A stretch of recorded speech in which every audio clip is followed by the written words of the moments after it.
In this session, we're going to look at Pallium's e-learning history.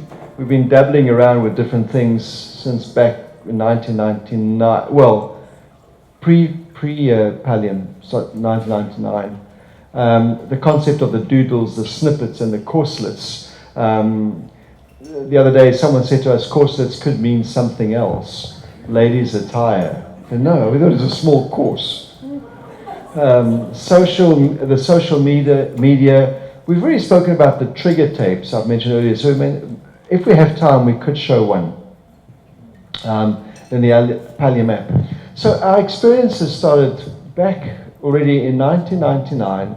I was asked by the Department of Pharmacy at the University of Alberta in Edmonton to help them put something together for their pharmacy students to introduce them to palliative care, symptom management, etc., etc. But they didn't have a lot of time, so we had to come up with a hybrid approach where they would be paying visits to various settings of care, including hospices, palliative care units, homes, but also have discussions online. So what we did was we allocated some of them to go to the hospices, some to palliative care units, etc., and they had to go online and share an experience they had or what they saw, what they learned, and generate discussions. And we used conferencing, asynchronous conferencing. So for those of you, I think you probably all know what asynchronous conferencing is. You go on, you put a message, someone else responds, and so you can get this asynchronous conversation going on, if not real time. So that is our first one. We've published that in Journal of Palliative Medicine. That's what the thread looked like at that time. We were using a software program called WebCT. And then later on we used a learning management system called Blackboard. The good thing, so those are expensive now. They're American companies, extremely expensive, need a lot of money and a lot of infrastructure, etc. So there's Moodle. So Moodle is more open, and we're using Moodle, and I'm told that some of you are also using Moodle. Okay, good. So that's just an example of what it could look like. Then we were asked then to come up with a program for family medicine residents in the province of Alberta who were doing who were in the rural track. In other words, these were family medicine residents who, once they finished their specialization, would be working in rural and remote regions. And so the reality is they spread over this province that is the size of France and Spain put together. And so we came up with different formats, and again, hybrid. A combination of face-to-face learning, 1 or 2 day classroom learning, and then online discussions. And these discussions were either centered around cases we put online, in some cases literature, a movie wit, for example, we'd show them and then ask them to have a discussion around that. But we learned that those conferencing takes a lot of time. So just by show of hands, how many of you have taught a course online through asynchronous conferencing? So, yeah, a lot of time. You've got to be going in the whole time. So it's in a well-selected situation, I think it works very well. But I think the dream that people had that this is going to reach up to many, many, many learners back 20 years ago has not been realized. And so these diagrams just show the evolution of the course. On the left-hand side, the design in 2002, and you'll see there's a face-to-face. The middle part was 4 months online, and then again face-to-face for 1.5 days. And it sort of evolved as we did our evaluations and changes to, on the right-hand side, 2007. It was done every year. By 2007, in the face-to-face, we had brought in actors. We'd done simulated patient situation, because that's what they were missing. They weren't seeing a lot of these cases in their rural communities. Therefore, there wasn't these opportunities to learn. So we had to create those opportunities to learn. But just to say that there is a role, I believe, for hybrid, and sometimes there's a role for only online, and sometimes I think there's a role only for classroom-based learning. So you've got to choose the right methods. We've published the results of this course actually in Palliative Medicine, where we demonstrated improvements in knowledge, attitudes, and skills. We did we tried something called UrbNet, and the concept of UrbNet was, we discovered that at that time in Calgary, and it so happened just south of Vancouver, in a region called Fraser Health. There were groups of family physicians who were particularly interested in doing palliative care. They weren't palliative care specialists, but they were interested in it. So we thought, let's bring them together, and using online communication, group discussions, is to nurture this community of practice. Well, it failed. So we're looking back in 2004, 2005.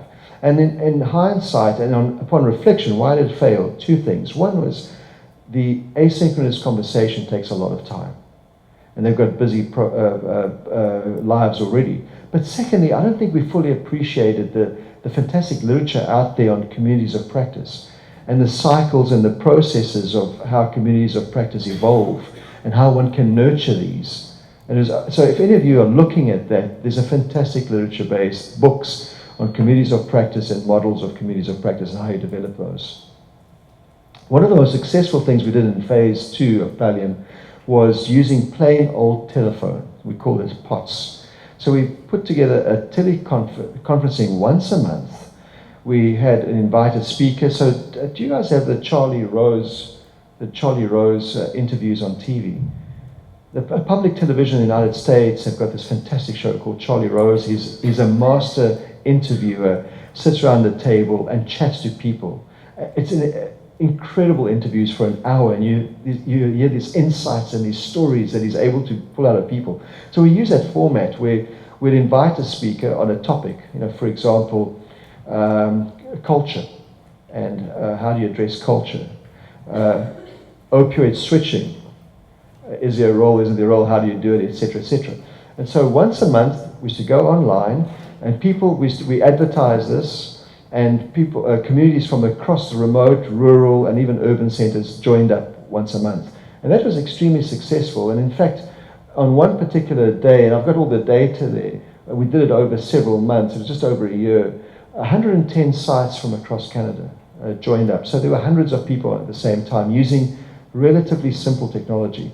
And we used to save that as podcasts. And that still remains some of our most popular podcasts that we have. So I think this is something we're probably going to be looking at resurrecting. As well as doing it as a Reddit AMA. I'm not sure if many of you know about Reddit, but it's very similar, but it's all online, and it's an AMA where people can ask questions and online with people from Palliative Care. See, I'm learning Reddit. I don't know about that. We developed the video podcasts called vodcasts. That can now be done really easily with Articulate, filming, putting it on. I think the technology is really much easier, much more user-friendly today than it was even at that time. This is 2005. So then we come to the current Doodles, Corsets, and Snippets. And the inspiration actually was a few years ago, my son, who at the time was 16, he was 16, just 2 years ago, bought a board game, Game of Thrones, right? So is it Game of Thrones also a very big thing here, right? And massive big board game, had about 8 friends there, and they were going to start playing this. And I asked him, so do you know how to play it? He said, no, I've never played this before. None of them had ever played it before. And what was going through my mind was the old days when we learned Monopoly or Risk. Do you remember those days where you had to open up the manual and first read the manual and then apply it and read it? And how do you think that they did it? They had their laptops and they went to YouTube clips, these small snippets, 1 minute, 2 minutes, short little clips. That's how they learn. And within a few minutes they were playing Game of Thrones. And if they ran into a problem, they would just simply go online quickly to YouTube and ask the question, and it would pop up. So I think we're moving towards these more short bursts, these short snippets. So this is basically, so the Doodles are 1 to 2 minute animations designed to educate and engage, specifically to get not just health professionals, but also the public. And we're trying to maybe not shape attitudes, but at least make people start making them reflect on their attitudes.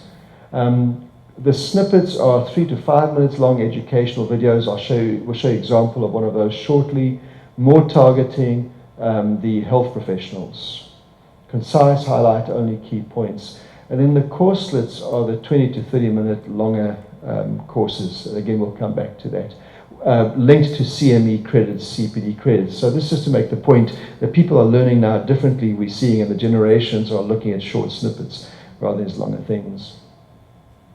So here are an example of our doodles. So we'll show you shortly the top left-hand side one. So it says, no, no, don't talk about that. So that was a doodle we created to entice physicians and residents to come and do a course called Difficult Discussions or Essential Conversations. A 3-hour course on fine-tuning one's skills on initiating discussions about advanced care planning, about end-of-life care, goals of care. Advanced care planning one was a short, few seconds on for the targeting public. It was launched on our Advanced Care Planning Day in Canada, and it basically says, would you go parachuting without a parachute? You know, so would you go through life without planning ahead? And actually someone the other day said to me that Winston Churchill had an answer to, can you go parachuting without a parachute? Does anyone know the answer? It's, yes, you can, once. It was a great insight. Then the words we use, are we going to show that one?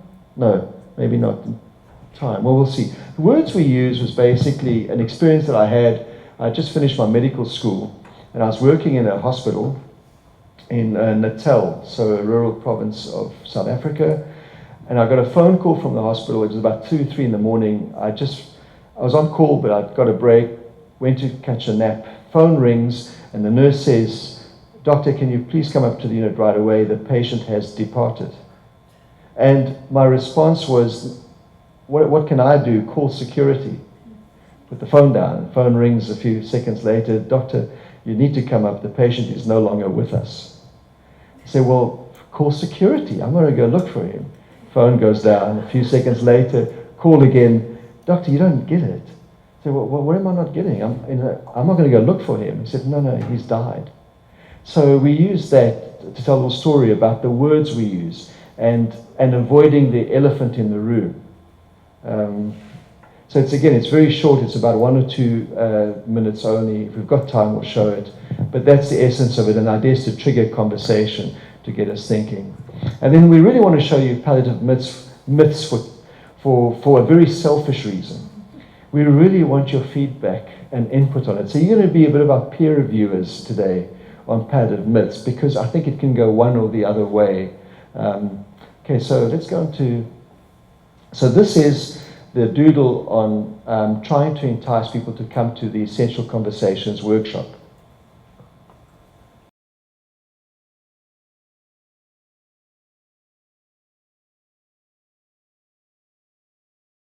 But she has been admitted to hospital twice in the last 4 months. No.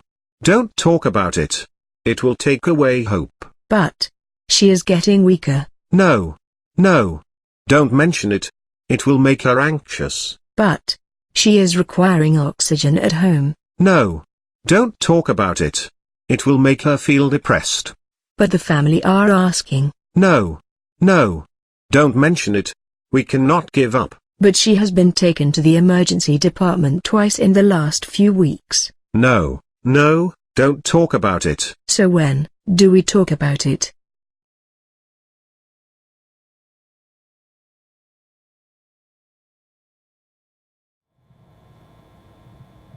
Okay, so thoughts. Any quick thoughts on it? It was actually created fairly quickly and at very low cost using a software called Go Animate. And these characters, you select the character, you put in the text you want to. We're lucky we got a project manager, Edgar Hernandez, to do it, but Edgar had never done it before. And it was a quick learning curve, and we were producing them. So ways of using animation without having to put too much money into it. With our other doodles, we are investing a bit of money into it. Because we're trying to get the animation rather than these very static cartoon characters. But any thoughts? Just quick thoughts. These are the static cartoon characters. I thought they worked because it was the classic questions, the classic answers, almost by rote. So I thought it worked. And the nice thing about using cartoons is you can really do lots of things with it without people getting too offended. Okay, so now, right, so Palliative Myths is our most recent one. I'm not going to say anything more, but I want you to be brutally honest when you've seen it, okay? Right, so there are 2 parts to it. This is part 1. These are the first 5 myths, I think, and then there's another 5 that will follow up in a moment. Welcome, welcome, welcome, folks! Tonight's show will look at myths related to palliative and end-of-life care. And our judges, the wisest of the wise, the savviest of the savvy, we have brought them from across the country. A leading doctor, a renowned nurse, a distinguished social worker, and a famous researcher. Without further ado, bring on the first myth. Myth number 1. Palliative care is only for the last days and weeks of life. Palliative care is not only for the last days and weeks of life. It should start much earlier. Patients experience symptoms and quality of life issues throughout the illness, right from the time of diagnosis. Palliative care should, at the very least, start as soon as the disease is deemed to be progressive and incurable. When done earlier, it is done alongside treatments to control the disease. Research shows that starting palliative care early and not waiting for the last days and weeks of life results in a better quality of life, reduced depression and anxiety, and in some cases, a longer life expectancy. Palliative care should start early when a disease is found to be serious and life-threatening. Makes sense. Our next myth. Starting palliative care means I'm dying. As we've just heard, palliative care is not restricted only to the end of life. Many people would benefit from palliative care long before they are in the terminal phase. Palliative care means focusing on improving quality of life and engaging in important discussions, no matter how long one has to live. And don't forget, palliative care, when started earlier, can be done alongside treatments to control the disease. Enough of this negative talk. Starting palliative care early means many more months of better quality of life. On to our next myth. Palliative care starts when there is no further active treatment available. Palliative care is very active care. It requires treating symptoms using different medications and approaches, treating complications of the disease, making the right choices between different treatments and care goals, providing psychological and social support, and providing spiritual care. These are all active treatments. Although controlling the disease may not be always possible, there is always a lot of active care to be done. Palliative care is active care. Okay, next, starting palliative care means giving up. Well, that depends on what you mean by giving up. When cure or control is still possible, palliative care is done alongside treatments that try to cure or control. When neither cure nor control is possible, palliative care becomes the main focus of care and is ongoing and active. It's not about giving up. Starting a palliative care approach means that care continues. And now, our final myth for the evening. Palliative care means getting doped up with morphine until the end. Let's make it clear. Firstly, morphine and other opioids are safe and effective medications when used appropriately to treat pain. The goal is to control pain and have a person clear of mind. Secondly, if a patient does become sedated as a result of using morphine or other medications, it would be a side effect that needs to be resolved. And thirdly, becoming increasingly sleepy and fatigued is a normal process of dying. Too often, morphine or other medications are blamed for this when they are actually innocent. When sedation is needed, which is the case in some situations at the very end of life, sedative medications are used, not morphine. The goal of palliative care requires effective and judicious use of medications. Well, that concludes our palliative myths for tonight. Be sure to tune in next time when we examine 5 more myths associated with palliative care.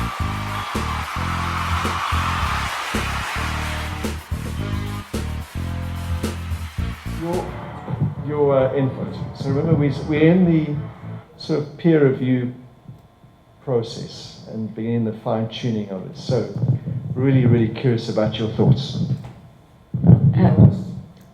The only thing I would say is that I'd like to have seen some phrased positively and some phrased negatively to engage my brain in thinking, is this a myth or is it not a myth? So that's all.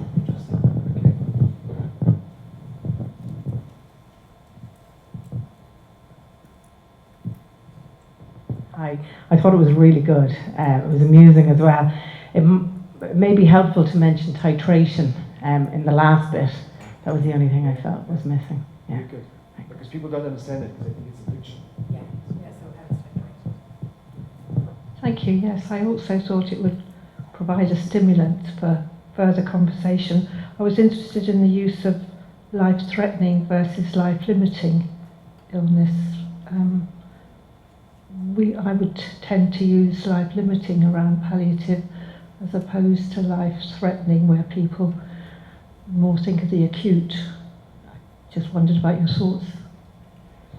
We're also a bit confused about it because the World Health Organization defines it as life-threatening. And some of us think it's more appropriate life-limiting. So we've sort of mixed up the words a bit, but your point's well taken. I think at some point we're going to have to just stick to some language that we are comfortable with as a project and as a clinical community. But even when we've convened the steering committee, when we've done all these different working groups, there's different thoughts on the language to use. Okay. I thought perhaps there was too many myths to be busted in the Doodle.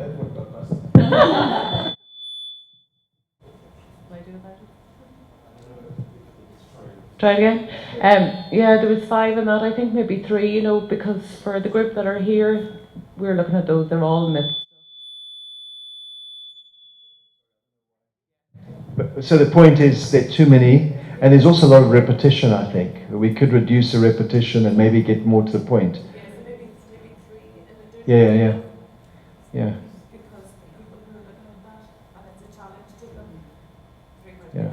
Yeah, it's interesting. Even that is a bit getting too long. Yeah. Okay. Yeah, it might be like you were saying about reducing the number of myths. I thought it was just a tiny, for me, I just thought it was a tiny little bit long, but maybe if you had a bit of maybe audience participation, because there was the audience in front, but maybe that might be another way of just introducing a bit of variation from the audience interaction in the actual animation as well. Yeah. I told you we were coming to Ireland to get ideas. So I'll share a story. When the very first time we showed this as part of the review process, we showed it to our national advisory committee. And on the committee we have a family member. And the first reaction was, no ways, this is just, you can't do this. And then others in the committee said, no, but it's excellent, but it depends on what target audience. So some said, if you go for the medical students, great, you engage them, you get them, you use this as a trigger tape, but if you put this out to the public, you're going to get some people that have got raw nerve endings and experiences that might not go down very well. So it was sort of a mixed review initially we got. So we took this then to a conference, a recent conference, the Ontario Hospice Palliative Care Conference, and we had a room of about 50 or 60 people. And we asked them, well, what do you think? And these are professionals, administrators, and it was all extremely, extremely positive. But the note was made about maybe we need slightly different versions for the different audience. So you get a sense of how you're going to try all these different things, and it's very difficult to hit a home run right away. Yeah? I don't know what the language would be in Irish football, hit a home run. Yeah. Well, on Friday I'm going to be seeing Ireland play England cricket. The Irish team's doing not too badly, right? And I must say, I've got you guys as number 1 or 2 for the World Cup, so you better deliver. And spoken as a South African, yeah. So, okay, so we're learning the process of developing these doodles, and how it can become efficient.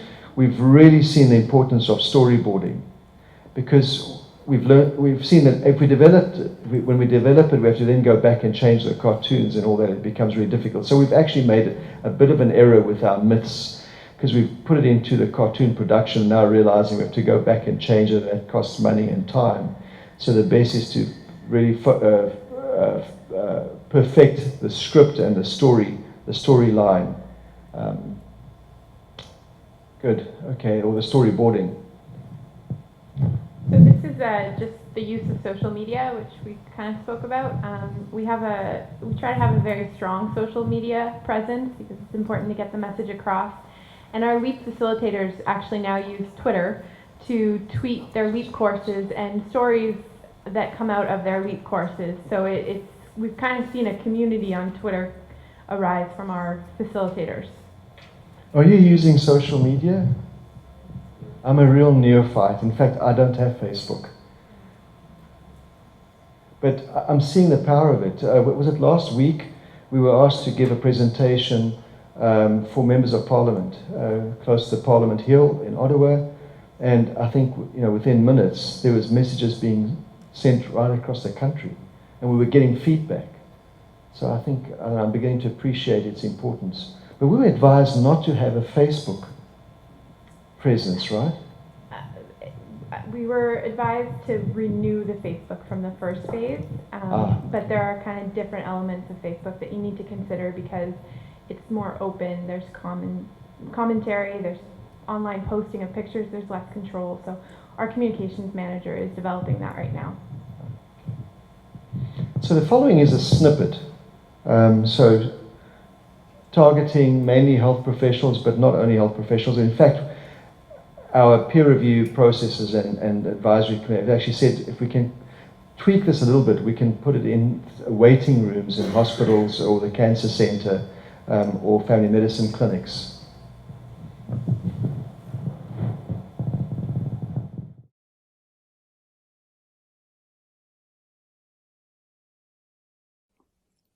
What comes to your mind when you hear or see the word palliative? Many people, appropriately, think of words such as compassion, dignity, or quality of life. However, for many people, what comes immediately to mind are the words dying, terminal, and end of life. Unfortunately, too few people think of palliative care alongside treatments to control the disease. I'm Dr. Gordon Giddings. I'm a palliative physician at the University of Ottawa and clinical content editor of Pallium Canada. The aim of this Pallium Doodle is to explain that palliative care is not something for just the last days or weeks of life, but should be initiated much earlier. To better understand this, let's look at the illness trajectory, starting at the time of diagnosis of a life-threatening illness. In some cases, the disease, whether it be cancer or another non-cancer disease, can be cured with treatments. In other cases, however, the disease may be incurable. Let's draw a graph around this journey. On the x-axis is the length of that journey from diagnosis to death. On the y-axis is the goals of care, the treatment and care options in focus. Now, unfortunately, because people often think of palliative care only for the last days or weeks of life, they will only activate a palliative care approach in the last days or weeks of life. Let's look at the negative consequences of this. They include lack of symptom control with unnecessary suffering, inappropriate treatment choices, prolonged psychological distress because no one is addressing the fears and concerns of the patient, lack of discussions about prognosis, or lack of preparation regarding care choices and treatment goals. So what do we need to do? Well, we need to erase the old model of palliative care and use a different model, a different approach. What if we start palliating early in the illness? This does not mean that treatments to control or cure the disease and palliation and supportive care are mutually exclusive. The model of early palliative care is much more patient-centered and responsive to patient needs. Is there evidence to show that early palliative care is better than late palliative care? In a large US-based study by Timmel and colleagues, the model of early palliative care was compared to the usual or common model of palliative care, only in the late phase of disease. What do you think the results were? Which group do you think did better? Which group had less depression and less anxiety? Which group had better quality of life and symptom control throughout their illness? Which group do you think lived longer.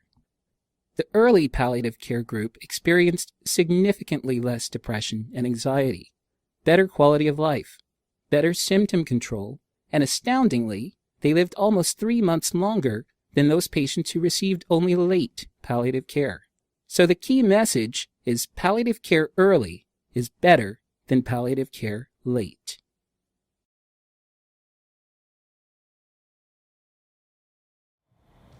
So, thoughts. So we're able to use this as a standalone. We've embedded it within our LEAP course, and as we heard earlier from Natalie, it's saving us about 5 to 10 slides. And it generated a lot of discussion. It's one of the products in the undergraduate, the medical school basket. So comments, thoughts? I think your first message, or the clear message, was in terms of early and late. I think that was well portrayed. Perhaps some of the animation was, I think it could be less. Yeah. But I think part of the problem, while a lot of that is quite ideal, part of the problem might be actually reaching out to the audience that you want to reach out to, purely because of, number one, lack of IT, as in, do we have access to the internet? Are people able to download this onto their iPhone, or do they have a computer to actually watch what it is that you're putting up on screen there? So many of these are actually embedded automatically within the kit. So within the courses, you simply just click on it and it comes on. It's available through our website as well. And this one's actually saved off. We're not online at the moment to see this. This is saved and embedded within PowerPoint because that allows it now to do it quite easily. But if you go to pallium.ca, look up e-learning, we've got most of our current doodles and snippets. The idea is we're going to be putting some of them online for free, and others you'll only have access if you go through the portal. And to get access through the portal, there's a nominal fee per year, and that's how we can generate some funding. But the days are gone of the disc. We no longer, it's archaic hardware now. These discs with these things on. So there's now clouds. I've never seen one of these clouds, but apparently there's clouds out there. But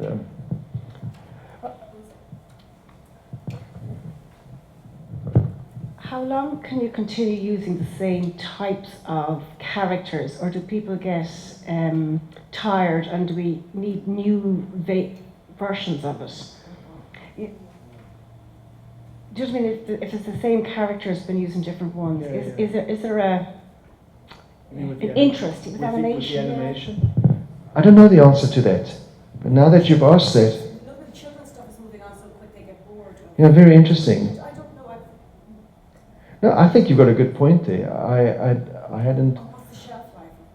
Well, we'll certainly be looking for that, and many of ours are actually avatars of actual people, like you saw there.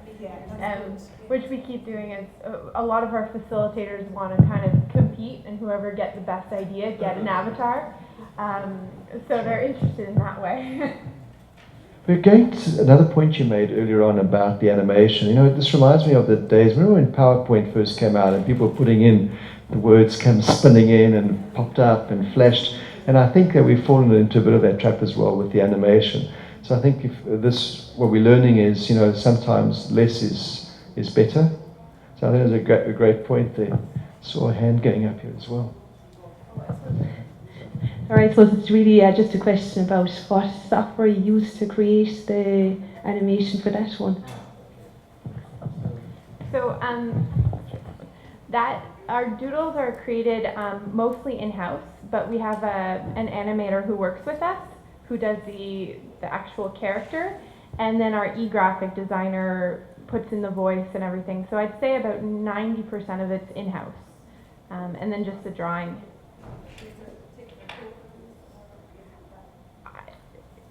For the doodle, no, but that's a great question, because I think that the snippets are much easier and much lower cost to produce using a software called Video Scribe.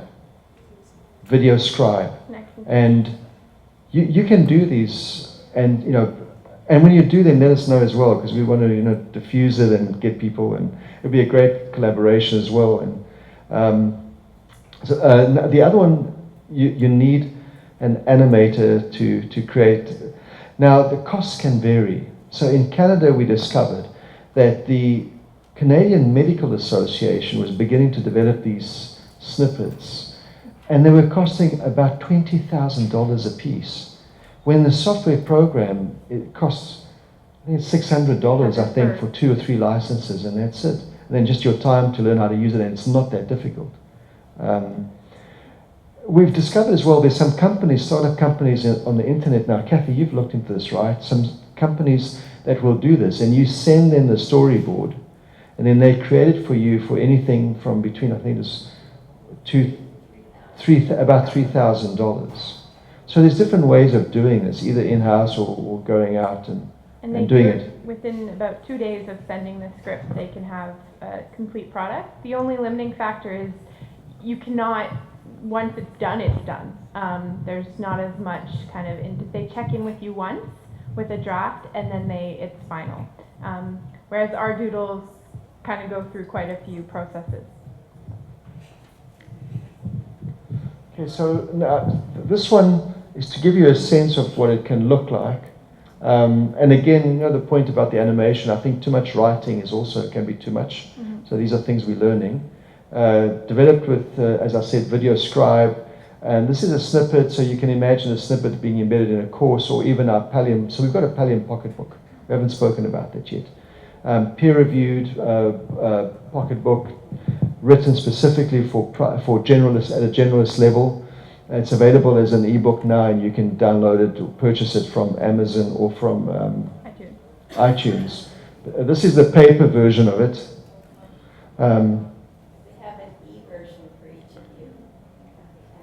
Yeah. So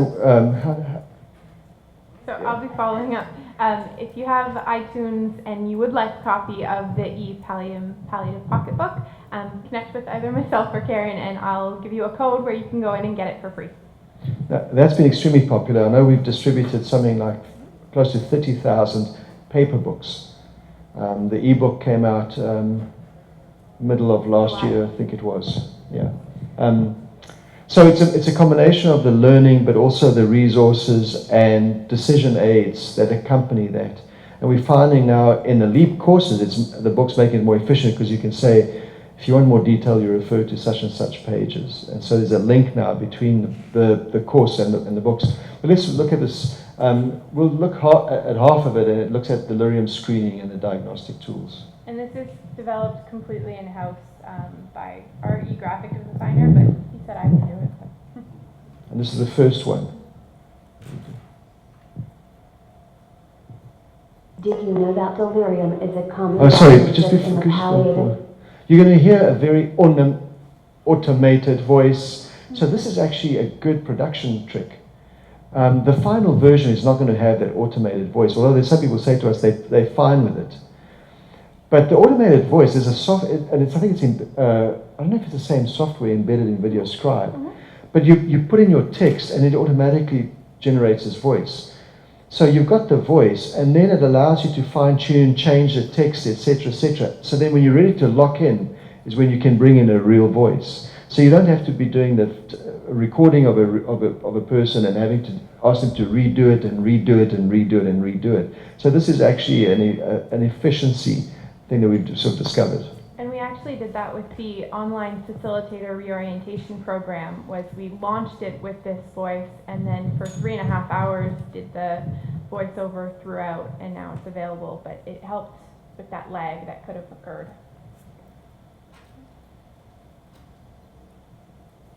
You know that delirium is a common diagnosis in the palliative population? In fact, delirium presents in up to 25% of hospitalized patients and up to 88% of terminal cancer patients. That said, studies show that up to 70% of cases are often missed or go unrecognized because the syndrome can be so complex. The good news is that studies have confirmed that screening for these disorders leads to earlier detection with improved clinical outcomes for patients. Delirium can be effectively managed with ongoing comprehensive review and assessment. So what is the difference between a screening test and a diagnostic test? Well, a screening test is given to those who may not even display signs or symptoms of a disease yet, but may be at high risk for certain conditions. A screening test does not, itself, diagnose the illness, but indicates suspicion of a disease. A diagnostic test. So you're probably wondering, why is it we speak about screening and explaining the screening and diagnostic? As we've done the courses, we've realized people are using instruments the wrong way, and they don't always fully understand the difference between screening and the diagnosis. So we've embedded in there. But so any thoughts on that? It's not that difficult to produce with VideoScribe. I don't hold any shares, by the way, in any of these companies. I should, but.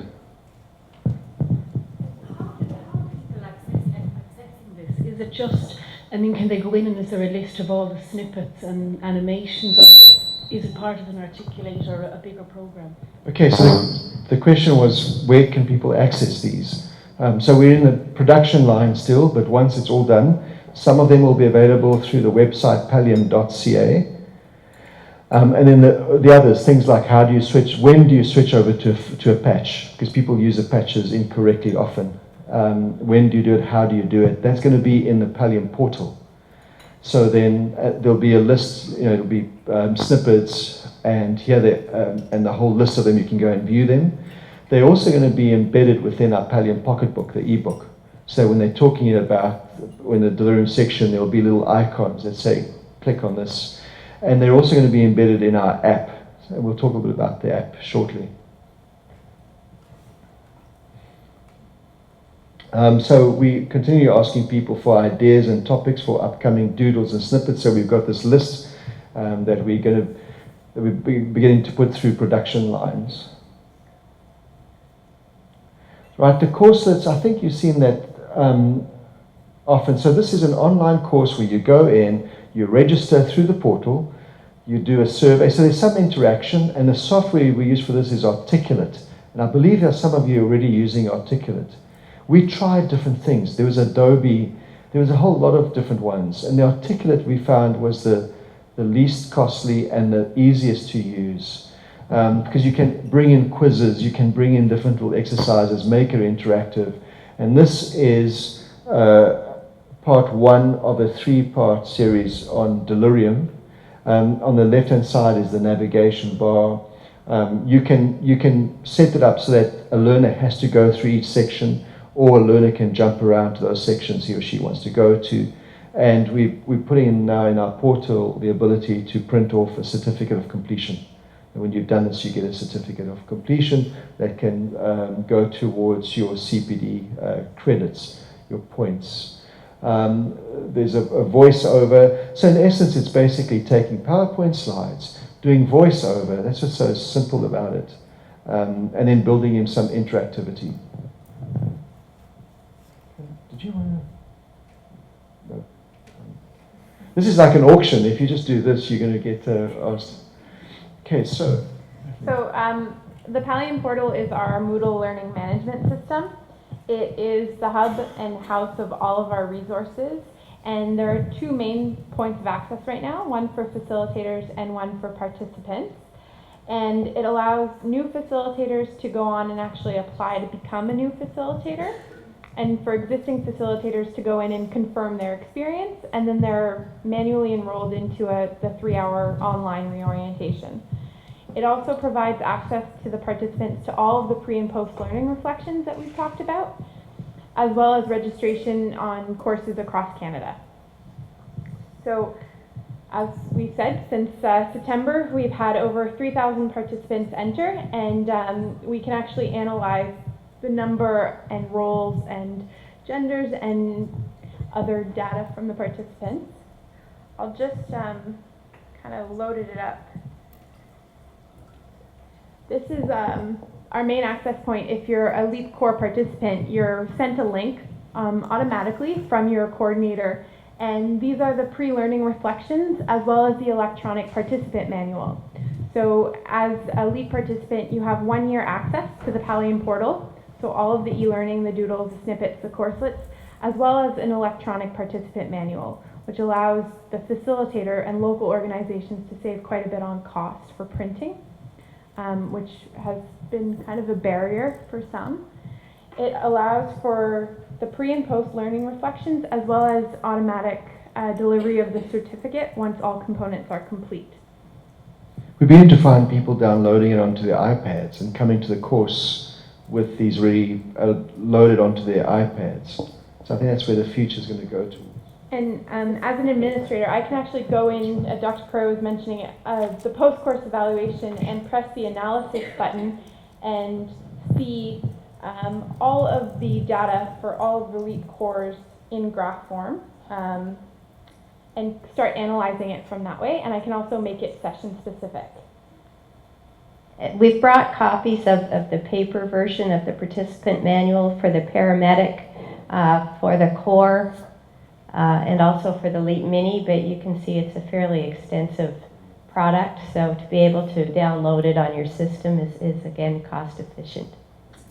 And this is just, this is our LEAP Facilitator Reorientation, which is our really only online program at this time that's fully online. It goes through a number of articulate presentations and it's quite interactive, and it takes about 3 hours. And again, I can go in and we've updated about 2 or 3 times now based on the evaluations we've been getting. So. Okay, so then the app has got a combination of features,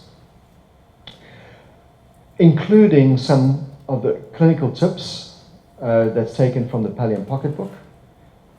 It's got the snippets, it's got the doodles, it's got some bedside teaching aids. So for example, illness trajectories, because I always find that I'm teaching at the bedside, medical students or residents, I find myself always drawing these out and saying these are the various illness trajectories, whereas if I just got my iPad, just quickly on comes the app directly to that and show people the trajectories. The surprise question from the gold standards frame, well, actually the surprise question came from Joanne Lynn in Washington, but it's how gold standards framework have applied it. So there are a few clinical tips, there's some instruments, Palliative Performance Scale, for example, the Edmonton Symptom Assessment Scale. So some key instruments that we're trying to really promote in daily practice. But a cool feature, that sounds very Canadian, very North American, a cool feature, probably here would be a smart feature, we think is the resources. So there's a section for the app where people can go into and identify what are the local resources in their community, in their region. For example, hospices, contact numbers for hospices, admission criteria, palliative care unit, admission criteria, how to transfer, etc. As well as, so it's regional and then also provincially. So for example, in Canada, because we've got this federal healthcare system, each province is almost an independent system. And there's lots of variations between the different systems. So in Ontario, for example, there's billing codes. When a physician sees a patient, they bill the ministry to get paid, and there's different codes with different numbers attached to them, and that's different in every province. So you can imagine how this could be useful for at the bedside for a clinician. Then there are also national resources, for example, the Virtual Canadian Hospice, which is very useful, got fantastic resources on it as well. So you're probably asking, how can we generate regional? Because it's a massive country, as you saw, and there will probably be hundreds of regions. So how we're doing this is we're creating a website where a local team can register and go in and put in the information, and that automatically gets uploaded onto the app. So for example, in my own region, it's called the Champlain region, around Ottawa. It's about 300 kilometers long and about 120 kilometers in depth. Communities that range from large urban center to rural and remote.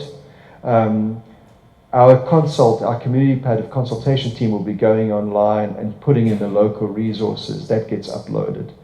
And then you'll be able to see who uploaded that as well. So as a user, you'll know who provided that information, so we can also track any sort of biases that may occur, etc., etc. So the local or the regional is generated by regional people, and it's then their responsibility to update it.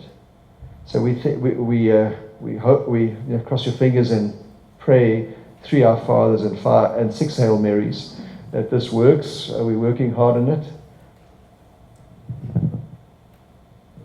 Can I just ask, is there the appetite for local clinicians?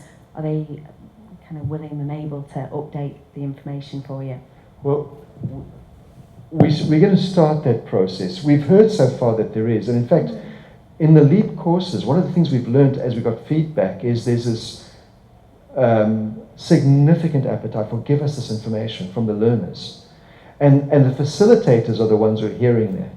So we're hoping that we're going to send out that community of facilitators that now are 200 or something across the country, who we're hoping will then start the process of populating the local, regional information.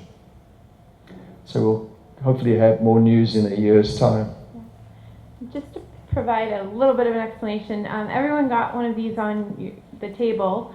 It can be used on a computer or an iPhone or any kind of electronic device, and you just stick it off and stick it onto the device on the back of it, and it's a screen wipe and it's reusable. So just to let you know, because I know some people were asking. So if you're just wondering, it's not an eye patch. Okay, so we spoke a little bit about the essential conversation videos, and what we're finding is that we're having to develop videos specific to the settings. And I think we're going to have time to show you 1 or 2 of these videos. Kathy, can you tell us a little bit about the video? Because I think you're more involved with that one. This one in particular is in a long-term care setting with a daughter talking to a nurse with a personal support worker trying to understand the situation that her mother's in, but it's specific to this setting. Jillian, this is our nurse Dora. Dora, Jillian has some questions for you about her mom. Okay. Oh, hi, my name is Jillian, and as The conversation was held in a very dark room. Dora. Dora, Jillian has some questions for you about her mom. Okay. Oh, hi, my name is Jillian, and as you know, introduced, I'm Nida's daughter, and I live out of town, and I just got in, and I was at my mom's bedside for the last 30 minutes, and my mom is not responding to my voice or to me, and I've noticed a great change in her. Her breathing is not good. Is she dying? Yes, she is. I'm so sorry to have to tell you this news, but when I saw you here 3 weeks ago. Yeah, and you've noticed the change? Mm-hmm. Yeah, your mom is dying. The condition has changed very, very quickly since you were last here. And is she in pain? Yes, she's in pain sometimes, but we can give her medication to keep that control. The way we do that is because she's not swallowing, not eating anymore, we put a little line in the arm, and we give her a little bit of morphine. She doesn't need much, just enough to keep her comfy. And her lips are dry, her skin looks dry as well. Yeah, well, for that, we do some mouth care and just put some water in, just not to swallow, just to moisten things. And skin, we use cream on the skin, and she's stirring frequently in bed. Mm-hmm. Yes. What about the breathing? The breathing, that's part of the physical part of the dying process. It's one of the signs. And so for that, we can give her the same morphine that helps with a little needle in the arm, and also a little bit of oxygen for comfort.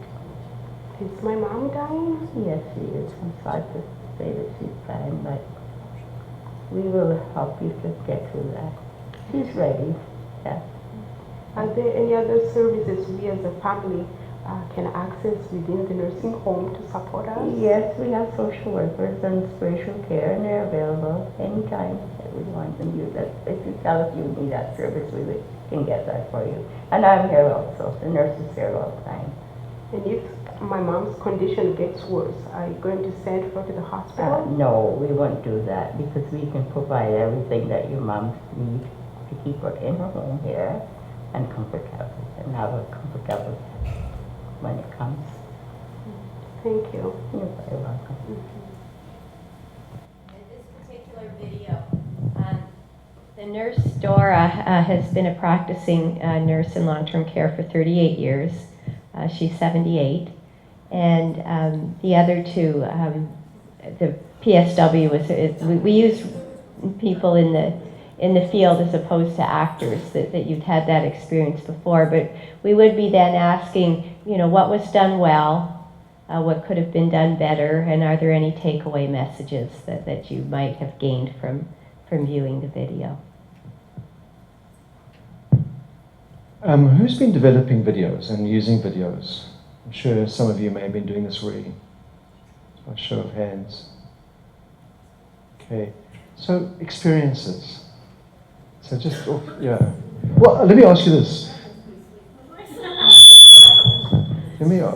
Sorry, I don't know how this works. What am I supposed to do? So you have to come here. Sorry. But I was going to ask you, because when you're developing these things, there's formal scripts, informal scripts, and no scripts. Is there one issue that we're dealing with? Then there's also who's going to be doing the acting. Do we bring in professional actors, amateur actors? Do we bring in health professionals that play these different parts? I'm just curious, and I think you need to think through these things, and maybe I'll share some of our experiences, but I'm curious to hear what your experiences have been. You may have to. Sorry. You thought you're coming from Belfast and sitting down. We keep you moving. The rest of the day. Thank you. Within Northern Ireland Hospice, we have used videos, and some of those we have developed ourselves, us as actors in those, and some we have brought in some colleagues who would be involved, like in advanced communication skills training, who would do a bit of acting, and they would do it for us. We have found it's quite tricky. It's not easy to do, and obviously it gets better each time, but we do find it very worthwhile. We find in teaching, when we use it, it comes across well to the audience, and they can it gets good engagement from them. But the editing, it does take quite a bit of time. I'm going to do a presentation later on echo, the use of echo that we have in Northern Ireland Hospice, and we recorded all of our echo sessions. So we're actually going to show a few clips of that as a video, and a lot of that was the editing afterwards. We have a new learning officer who's able to do that for us, so that in itself takes some time, but I do think they're very useful, the use of videos. So. Thank you.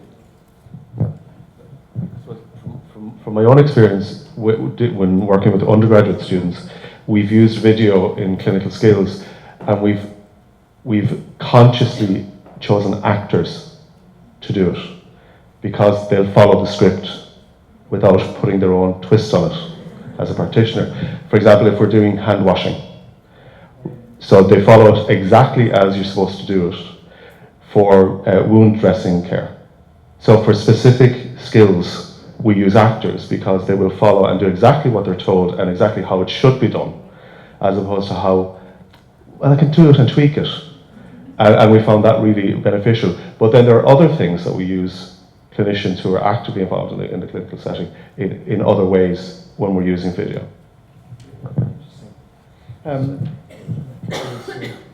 Hi, my name is Anne Spencer, an educational technologist and a nurse. Just to say that I'm using video quite a bit at in my educational programs, some of which you'll see this afternoon.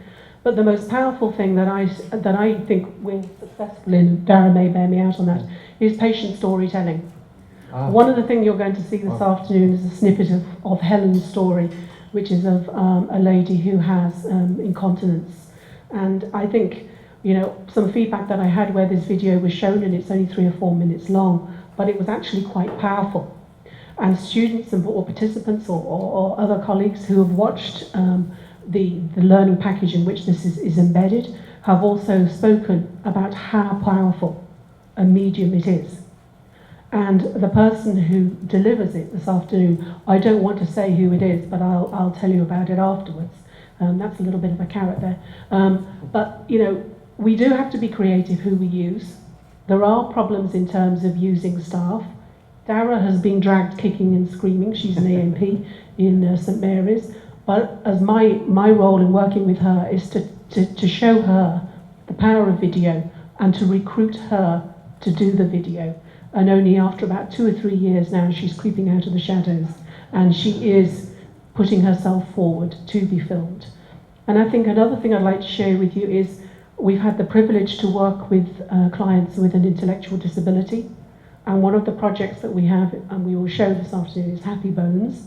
And we have 2 service users who actually feature strongly in the video and have been an absolute delight to work with. So what I would say is, have the courage. Have the courage to try to work with people who you most want to impact on. And I have found video a very powerful medium, and I would support and encourage everybody to try and use it.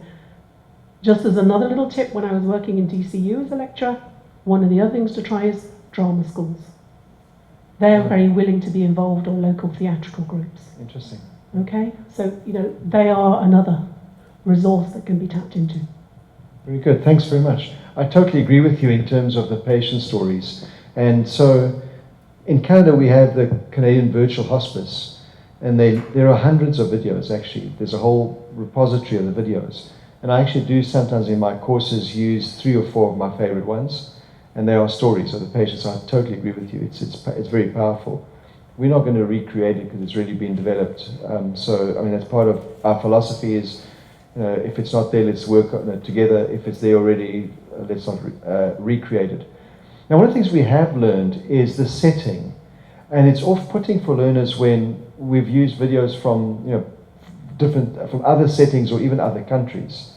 Somehow it switches learners off or participants off. So I think the setting is important.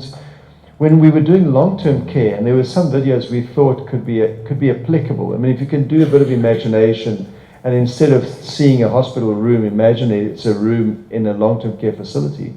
But it's not. They said absolutely no. It has to be developed for that particular setting. Otherwise, you place a barrier. We've had mixed results with actors versus professionals. If you go with extremely professional actors, then you're okay. And in fact, when I worked in Switzerland, we had literally film stars, French and Swiss film stars in our series, and we ended up winning a prize in a French film festival for it. But these were highly skilled actors who volunteered their time because we would otherwise never have been able to employ them. But with the amateurs, we find that sometimes they come just a bit too unnatural and too stilted in the conversations. So we're finding that in certain situations, like these communication scenarios that are based on real life, sometimes the health professional does actually a very good job. And then when we tell them, look, this is not quite right, it takes a lot of pressure off them.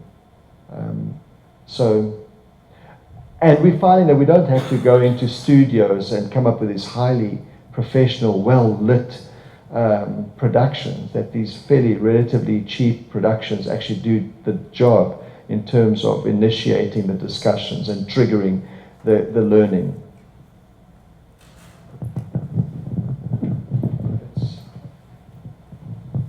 Yeah, so shared with you some of the videos. So there are many options available to support distributed learning, and I think the selection is important, and there's a number of factors that one needs to take into consideration, as some of you already shared with us. So depending on the goals, the competencies, the objectives at hand, the resources available, the target learners and the facilitators. Increasingly, there's some fantastic software programs out there that we can use that are not that difficult. It's making it much more doable these days, I think. The other thing I think is very important is the newer generations learn in these short bursts, these short snippets, and we're finding it very useful. Good, thank you.